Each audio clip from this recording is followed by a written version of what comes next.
नमस्कार, मी प्राध्यापिका डॉक्टर ज्योती वाघमारे, प्रवक्ता शिवसेना। आजच्या या पत्रकार परिषदेमध्ये मी सर्व माध्यम प्रतिनिधी बंधू भगिनींचं मनापासून स्वागत करते। माझ्यासोबत आजच्या पत्रकार परिषदेला शिवसेनेचे प्रवक्ते सन्माननीय अरुणजी सावंत उपस्थित आहेत। खरं तर महाराष्ट्रानं एक अत्यंत आगळं वेगळं आणि जनसामान्यांच्या मधून उभं असलेलं आंदोलन अनुभवलं। ते म्हणजे सन्माननीय संघर्ष योद्धा, आरक्षण योद्धा मनोजी जरांगे पाटील यांच्या नेतृत्वाखालचं मराठा समाजाच्या आरक्षणाचं आंदोलन। मराठ्यांविना राष्ट्र गाडा न चाले असं मराठा समाजाचं वर्णन केलं जातं आणि त्या मराठा समाजाला जेव्हा आरक्षणासाठी आंदोलन करायची वेळ आली तेव्हा आपण पाहिलं, या महाराष्ट्राच्या इतिहासामधनं एक ऐतिहासिक क्षण अनुभवला की दसरा मेळाव्यामध्ये सर्वसामान्यांचे संवेदनशील मुख्यमंत्री सन्माननीय एकनाथजी शिंदे साहेबांनी बहुजन प्रतिपालक छत्रपती शिवाजी महाराजांच्या चरणस्पर्श करून त्यांची शपथ घेऊन सांगितलं की माझ्या शरीरात रक्ताचा शेवटचा थेंब आहे, तोपर्यंत मी मराठा समाजाला टिकणारं आरक्षण मिळवून देणारच, ही शपथ सन्माननीय मुख्यमंत्र्यांनी घेतली। आणि आपण पाहतोय की आंदोलन जरी इतकं पेटलेलं असलं तरी सुद्धा आदरणीय मुख्यमंत्री एकनाथभाई शिंदेंवरती मराठा समाजाचा, बहुजन समाजाचा विश्वास होता। त्यामुळेच मला आभार मानायचे माननीय संघर्ष योद्धा मनोजी जरांगे पाटील साहेबांचं की त्यांनी सरकारला वेळ दिला आणि आदरणीय मुख्यमंत्र्यांच्या आणि उपमुख्यमंत्र्यांच्या नेतृत्वावरती विश्वास ठेवून आरक्षणाच्या संदर्भातली जी काही सकारात्मक प्रक्रिया पुढे जात आहे त्याला त्यांनी प्रतिसाद देत उपोषण मागे घेतलं। सरकार युद्ध पातळीवरती मराठा समाजाच्या आरक्षणासाठी काम करत आहे। शासन आता ॲक्शन मोडवरती आलेलं आहे आणि आपण पाहतोय की घटनेच्या चौकटीत बसणारं, कायद्याच्या चौकटीत बसणारं आणि टिकणारं आरक्षण हे मराठा बांधवांना मिळालं पाहिजे, याकरिता सरकार दररोज अनेक पावलं पुढे टाकत आहे। आणि त्यातले काही महत्त्वाचे निर्णय मला तुम्हाला या ठिकाणी सांगायचे। न्यायाधीश शिंदे समितीची कार्यकक्षा आता सरकारने वाढवलेली आहे। एम्पिरिकल डेटा गोळा करण्याचं काम हे तातडीनं सुरू करण्याचे आदेश हे शासनाने दिलेले आहेत। त्याचबरोबर कुणबी नोंदी गोळा करण्यासाठी आणि शोधण्यासाठी स्वतंत्र कक्ष हे प्रत्येक जिल्ह्यामध्ये सुरू करण्यात आलेले आहेत। त्याचबरोबर आपण पाहतोय की आता फक्त समिती स्थापन करून एम्पिरिकल डेटा गोळा करण्याचे आदेश देऊन शासन थांबणार नाहीये, तर या प्रत्येक कामावरती स्वतः सन्माननीय मुख्यमंत्री एकनाथभाई शिंदे हे लक्ष देऊन राहणार आहेत आणि या सगळ्या समितीच्या, सगळ्या कक्षांचा कामाचा साप्ताहिक आढावा, वीकली रिपोर्ट हे स्वतः मुख्यमंत्री महोदय घेणार आहेत। त्याचबरोबर आपण बघतोय की मराठा समाजातील उद्योजकांना कर्ज वाटपाच्या मध्ये वाढ करण्याच्या सूचना ह्या सन्माननीय मुख्यमंत्री महोदयांनी दिलेल्या आहेत।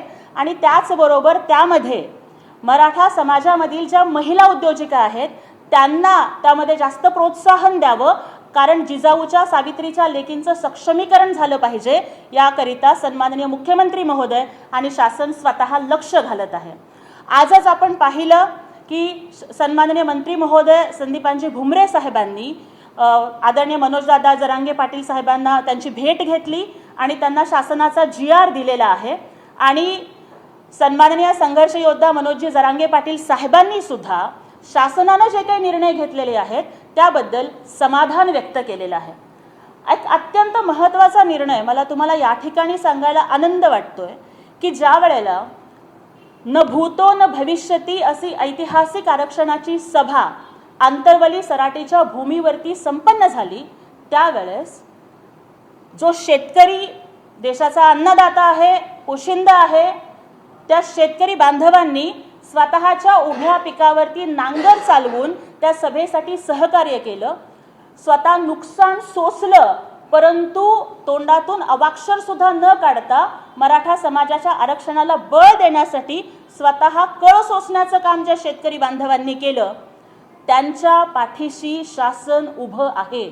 सन्माननीय मुख्यमंत्री एकनाथजी शिंदे साहेब हे स्वतः शेतकरी पुत्र आहेत आणि मुख्यमंत्री म्हणून फक्त वर्षा बंगल्यावरती न राहता काळ्या मातीमध्ये राबण्यामध्ये त्यांना आनंद मिळतो, म्हणून आपण बघतोय की आज सुद्धा त्या काळ्या मातीचा कनेक्ट न तोडता ते आपल्या जन्मगावी आहेत.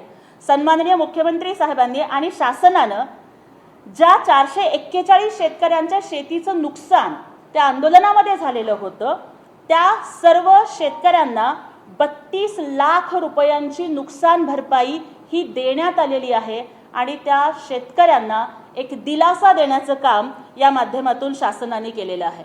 त्याचबरोबर अण्णासाहेब पाटील आर्थिक विकास महामंडळाची सुद्धा व्याप्ती वाढवण्याचे निर्देश हे शासनाने दिलेले आहेत. एकंदरीत टिकणारं आरक्षण मिळालं पाहिजे, मराठा समाजातील विद्यार्थ्यांना दर्जेदार शिक्षण मिळालं पाहिजे, उद्योजकांचा विकास झाला पाहिजे आणि सर्वच पातळीवरती आणि दुसऱ्या कोणत्याही समाज घटकांच्या हक्कांना अधिकारांना धक्का न लागता महाराष्ट्राची सामाजिक वीण कुठंही उसवू न देता सर्व समाज घटकांना न्याय देण्याची भूमिका ही महाराष्ट्राचे संवेदनशील मुख्यमंत्री सन्माननीय एकनाथजी शिंदे साहेब, उपमुख्यमंत्री माननीय देवेंद्रजी फडणवीस आणि माननीय अजितदादा पवार आणि समस्त सरकारने घेतलेली आहे.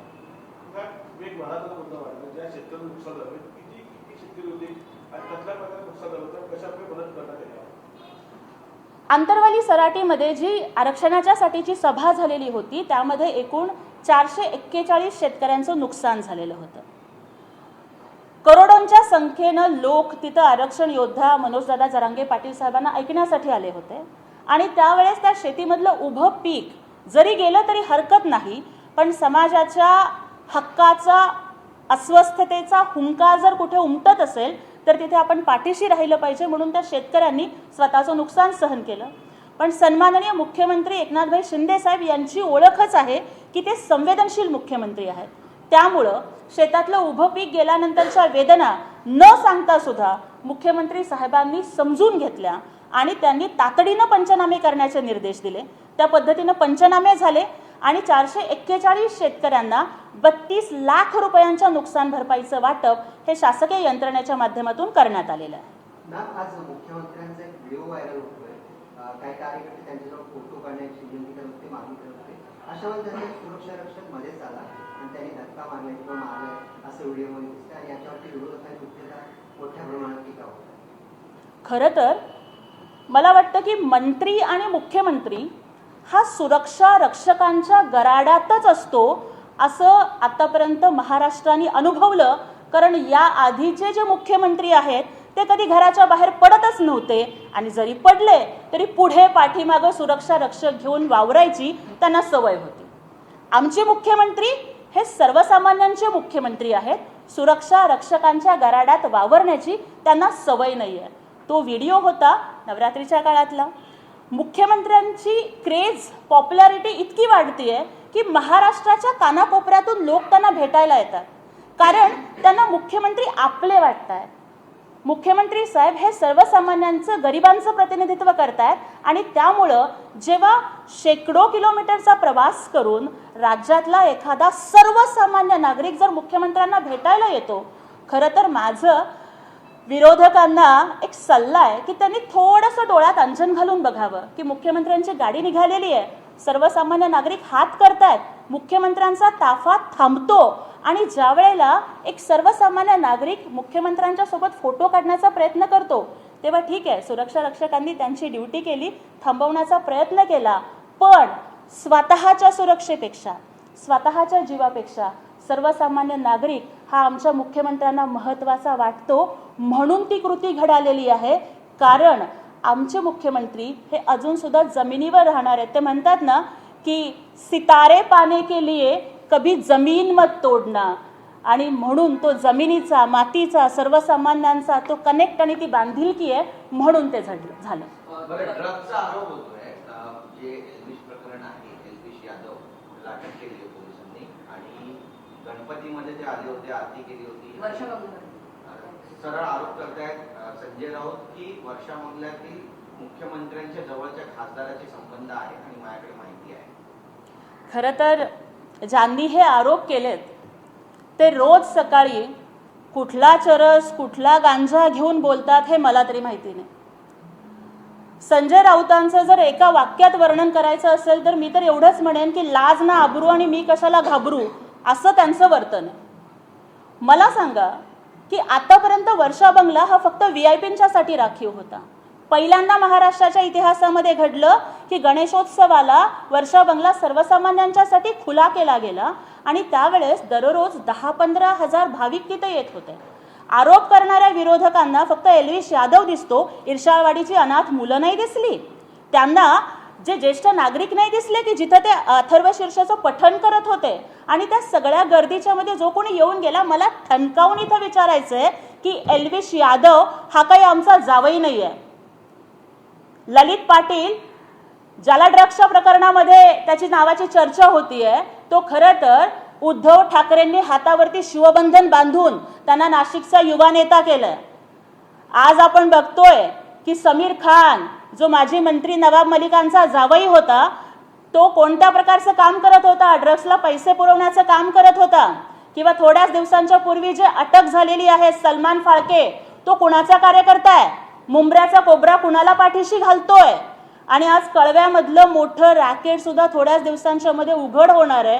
अरे ह्यांचे स्वतःचे कार्यकर्ते की तो सलमान फाळके हा राष्ट्रवादीचा, सुप्रिया सुळेंच्या बरोबर सेल्फी आहेत त्याचे, जितेंद्र आव्हाडांच्या बरोबर सेल्फी आहेत, किंवा आपण बघतोय समीर खान, सचिन वाझे, ही कुणाची पिलावळ आहे.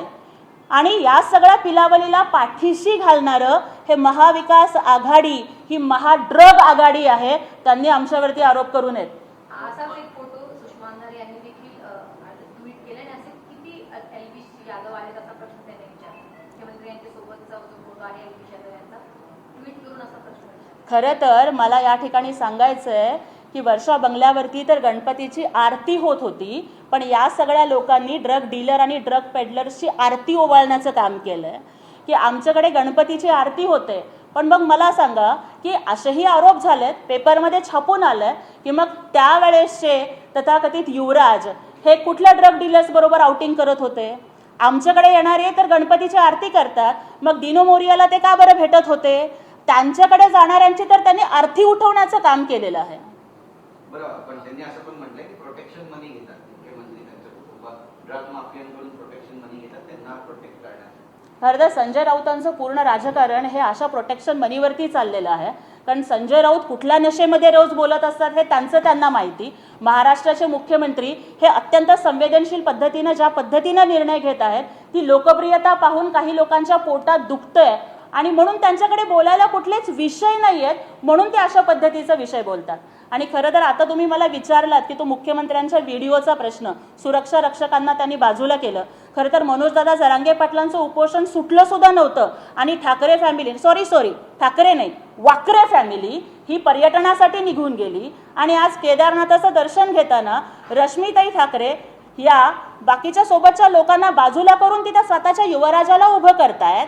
म्हणजे बघा हा फरक आहे की एकीकडे मुख्यमंत्री एकनाथजी शिंदे साहेब सुरक्षा रक्षकाला जनसामान्यांच्यासाठी बाजूला करतायत, तर दुसरीकडे ही वाकरे फॅमिली स्वतःच्या युवराजाला प्रमोट करण्यासाठी सर्वसामान्यांना बाजूला करते. मुख्यमंत्र्यांचा जो व्हिडिओ व्हायरल झाला आहे त्यामध्ये आता आयएनसी महाराष्ट्राने त्यांच्या इंस्टाग्राम अकाउंटवर सुद्धा व्हिडिओ पोस्ट केलाय आणि हे फोटो जीवी मुख्यमंत्री आहेत अशा आशयाचा टोला त्यांनी केला. मुख्यमंत्री खरं तर हे आशीर्वाद जीवी मुख्यमंत्री आहेत असं मला या ठिकाणी सांगायचं आहे. कारण तुम्हाला सांगते की आम्ही पहिल्यांदा असं नेतृत्व अनुभवतोय की जे नेतृत्व सर्वसामान्यांच्यासाठी काम करत आहे. सर्वसामान्यांनी हात केला तरी ते थांबतंय. आम्ही पहिल्यांदा असं नेतृत्व अनुभवतोय की ज्यांच्या पाठीमागं जनता खंबीरपणानं उभी आहे. की जिथं 1.25 वर्षामध्ये 125 कोटींचा मुख्यमंत्री मदत निधी दिला जातो आणि सह्याद्री अतिथीगृहावरती जेव्हा ते सगळे रुग्ण एकत्र येतात तेव्हा ते हात जोडून आणि पाया पडून साहेबांना म्हणतात की साहेब आमचं आयुष्य तुम्हाला लाभू दे. तर या आशीर्वादांच्या वरती असणारं हे नेतृत्व आहे. अनिल परब म्हणाले की 31 डिसेंबरच्या आधी हे सगळे 15 आमदार ते अपात्र होतील, फडणवीस तर शिंदेचा पुनर्वसन करतील, मात्र जे उर्वरित बाकीचे आमदार आहेत त्यांना मूठ माती होईल. खरं तर अशा भ्रामक कल्पना ह्या त्यांना टिकून राहण्यासाठी म्हणा या खूप गरजेच्या आहेत. पण मी या ठिकाणी ठणकावून सांगू इच्छिते की निवडणूक आयोगानं शिवसेनेचा धनुष्यबाण आणि शिवसेना हे अधिकृत नाव हे सन्माननीय मुख्यमंत्री एकनाथजी शिंदे साहेबांच्या नेतृत्वाखाली काम करत असणाऱ्या पक्षाला दिलेलं आहे. आणि बाळासाहेब ठाकरेंचा, हिंदू हृदय सम्राट वंदनीय बाळासाहेब ठाकरेंचा आणि धर्मवीर आनंद दिघे साहेबांचा विचार घेऊन त्यांच्या विचारांच्यावरती पुढे चालण्याचं राजकारण हे आम्ही सगळेजण करत आहोत. त्यामुळं ती वेळच येणार नाही. कारण विजय म्हणजे बघा की सुप्रीम कोर्टाचं सुद्धा मोटो आहे, यतो धर्मस्ततो जया, म्हणजे जिथे धर्म आहे त्या धर्माचा विजय होत असतो. सन्माननीय मुख्यमंत्री एकनाथजी शिंदे साहेब हे धर्मवीरांचे कर्मवीर आहेत. हिंदू हृदय सम्राटांचा विचार घेऊन ते पुढे चालत आहेत. हिंदू हृदय सम्राटांची शिवसेनेची आन बान शान असणारा धनुष्यबाण आमच्या हातामध्ये आहे. त्यामुळे येणारी प्रत्येक लढाई, मग ती न्यायालयीन असो किंवा जनतेच्या दरबारातली असो, ही आम्हीच नक्की जिंकणार आहोत याचा आम्हाला विश्वास आहे. आणि अनिल परब यांनी आधी प्रथम त्यांचा जो काही रिसॉर्ट आहे त्या रिसॉर्टच्या संदर्भातलं स्पष्टीकरण द्यावं आणि मग दुसऱ्यांच्यावरती जीभ चालवावी. एलबी यादव हाताने आर्थिक करून घेतली कशी, त्याचं कृत्य माहीत होतं का? विषारी साप घेऊन पार्टीमध्ये नशा पुरवण्याचं काम करतो, त्याबद्दल गृहविभागाला माहिती होती का? आणि तो वर्षापर्यंत पोचलाच कसा, असा सवाल मला सरकारला विचारला, असं आरोप करतोय. खरं तर मी ज्या पद्धतीने सांगितलं की सर्वप्रथम घडलं की वर्षा बंगल्याचे दरवाजे हे सर्वसामान्यांच्यासाठी उघडले जात आहेत. वर्षा बंगल्यावरती गणेशोत्सवाच्या काळामध्ये दररोज हजारोच्या संख्येनं लोक जायचे आणि त्याच वेळेला आम्हाला या ठिकाणी सांगायचं आहे की आत्ताच आपण बघतोय की ठिकठिकाणी हे ड्रग्सचे साठे सापडत आहेत, पोलीस कारवाई करत आहेत. मला या ठिकाणी प्रश्न उपस्थित करायचा की मागच्या 2.5 वर्षाच्या काळात जेव्हा घर कोंबडे वाकरे मुख्यमंत्री होते त्यावेळेस का बरं एकाही ड्रग डीलरला अटक करण्यात आली नाही? का बरं कुठेही ड्रग्सचा साठा सापडला नाही? आजच आपण बघितलं की नाशिकच्या पोलिसांनी सोलापूरमध्ये कारवाई केली आणि तिथे ड्रग्सचा साठा सापडतो. याचा अर्थ आत्ताचं शासन हे ड्रग डीलर्सना पाठीशी घालायचं नाही, ड्रग डीलर्सना लपवायचं नाही, तर ड्रग डीलर्सना संपवण्याच्या पाठीमागे लागलंय. त्यामुळे शासन हे पोलिसांच्या पाठीशी आहे आणि पोलीस अत्यंत सक्षमपणानं आपली कामगिरी बजावत आहे. गुटखा विक्री सभा सुरू आहे आणि प्रत्येक हप्ता हा गुटखाचा हप्ता मंत्र्यांमध्ये पोहोचत आहे, असे ते आरोप आहे. खरं तर या लोकांना सरकारच्या कामाच्या बाबतीत बोलायला काहीच उरलेलं नाही आहे आणि त्याच्यामुळं ते लोक अशा पद्धतीचे काहीतरी आरोप करत आहेत. गुटखा विक्री चालू आहे वगैरे वगैरे ह्या जे काही सगळे आरोप ते लोक करत आहेत त्या कुठल्याही आरोपामध्ये अजिबात सुद्धा तथ्य नाही आहे. एक शेवटचा प्रश्न असा होता की मराठा आरक्षण दरम्यान मराठवाड्यात 2 कुटुंबांनी आत्महत्या केली. शासनाने त्यांना 5-5 लाखाचे चेक दिले होते, पण सध्या जी माहिती समोर येते ते चेक बाउंस झालेले आहे 10 लाखाचे. याबद्दल काय सांगा? खरं तर मला या ठिकाणी अत्यंत संवेदनशील आणि जबाबदार पद्धतीनं मला सर्व माध्यम प्रतिनिधींना आणि तुमच्या माध्यमातून महाराष्ट्राला सांगायचं आहे की चेक वटणं हा तांत्रिक मुद्दा असतो आणि आत्ताच आम्ही त्याची माहिती घेतली. जे चेक बाउन्स झालेले होते ते टेक्निकल कारणाच्यामुळे बाउन्स झालेले होते, पण CMO कार्यालयानं म्हणजे मुख्यमंत्री कार्यालय आणि संबंधित शासकीय यंत्रणेनं त्या कुटुंबाच्यापर्यंत ती रक्कम पोहोचवलेली आहे आणि अशा पद्धतीची घटना अजिबात होणार नाही. ओके, धन्यवाद.